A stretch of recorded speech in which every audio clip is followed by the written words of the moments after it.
হে viewers, কেমন আছো তোমরা সবাই? আশা করি সকলে ভালো আছো। আজকে তোমাদের জন্য আরেকটি একদম নতুন কালার উপরে ভিডিও নিয়ে এসেছি।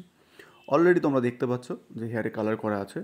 1 বছর আগে আমারই কাজ করা, কালার ফেড হয়ে গেছে আর রিগ্রোথ হয়ে গেছে অনেকটা। ভালো লাগার ব্যাপার হচ্ছে যখন ক্লায়েন্ট রিপিটেডলি তোমার কাছে কাজ করাতে আসে, সেম ক্লায়েন্ট, তখন একটা আলাদা অনুভূতি হয়, একটা আলাদা ভালো লাগা তৈরি হয় যে অবভিয়াসলি তারা আমার কাজ অ্যাপ্রিসিয়েট করে বলেই আমার কাছে আসে, বিশ্বাস থাকে বলে আমার কাছে আসে।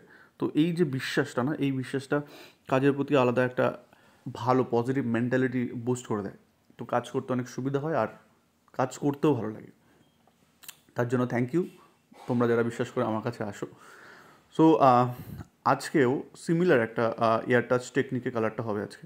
যেই জায়গাগুলো অলরেডি কালার করা ছিল সেই জায়গাগুলোকে আমরা এখন কোনো রকম কালার ডিপোজিট করব না, শুধুমাত্র ভার্জিন হেয়ারে আমরা কালার ডিপোজিট করব।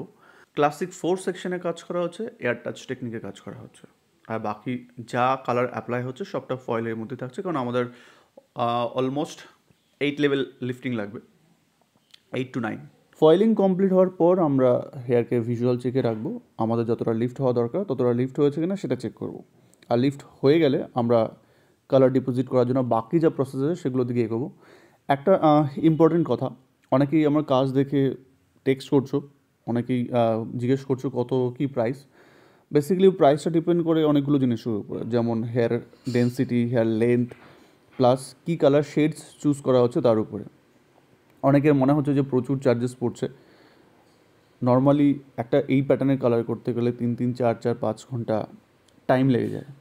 টাইমটা এটা ম্যাটার করে, কালার শেডস ম্যাটার করে। সো প্রচুর রিস্কি কাজ। দেখে যতটা ভালো লাগছে আমি কালার নিলাম, ঢেলে দিলাম, কালার হয়ে গেলো, ওরকমভাবে হয় না। প্রচুর প্রসেস থাকে তার আগে, প্রচুর রিস্ক থাকে, প্লাস নলেজের একটা ব্যাপার থাকে। তো তোমরা যারা কালার করতে চাইছো অথচ বাজেটের প্রবলেম হচ্ছে, তাদের উদ্দেশ্যে বলবো যে এই প্যাটার্ন বা এই শেডসগুলোই ট্রাই করতে হবে এমন কোনো ব্যাপার না। এরকম আরও অনেক রকমের কালার আছে, অনেক প্যাটার্ন আছে, সেগুলো ট্রাই করো, সামনাসামনি এসে কথা বলো। আর সবথেকে বড় জিনিস হচ্ছে এই প্যাটার্নের কালারকে ক্যারি করা সবথেকে ডিফিকাল্ট জিনিস। শুধু কালার করলেই হবে না, কালার মেনটেন করতে হবে, কালার ক্যারি করা জানতে লাগবে। শুধুমাত্র এই প্যাটার্নেরই কালার করতে হবে এমন কোনো ব্যাপার না। তোমরা স্যালনে আসো, আর অনেক রকমের কালার হয়, অনেক রকম প্যাটার্ন থাকে। তোমাদের সামনে তোমাদের স্কিন টোনের সাথে, তোমাদের পার্সোনালিটির সাথে কতটা ভালো যাবে সেটা তোমাদের সাথে বসে ডিসকাস করে তোমাদের সেই প্যাটার্নের কালার করে দেওয়া যাবে। তো মন খারাপ করার কিছু নেই।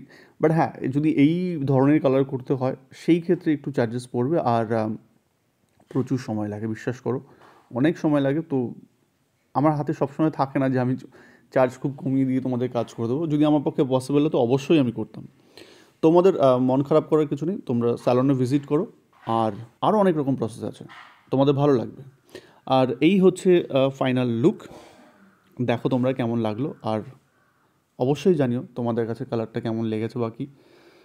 সো থ্যাংক ইউ সবাইকে যারা ভিডিওটা দেখছো বা যারা আমাকে সাপোর্ট করছো। দেখা হবে নেক্সট কোনো ভিডিওতে, ততক্ষণের জন্য বাই।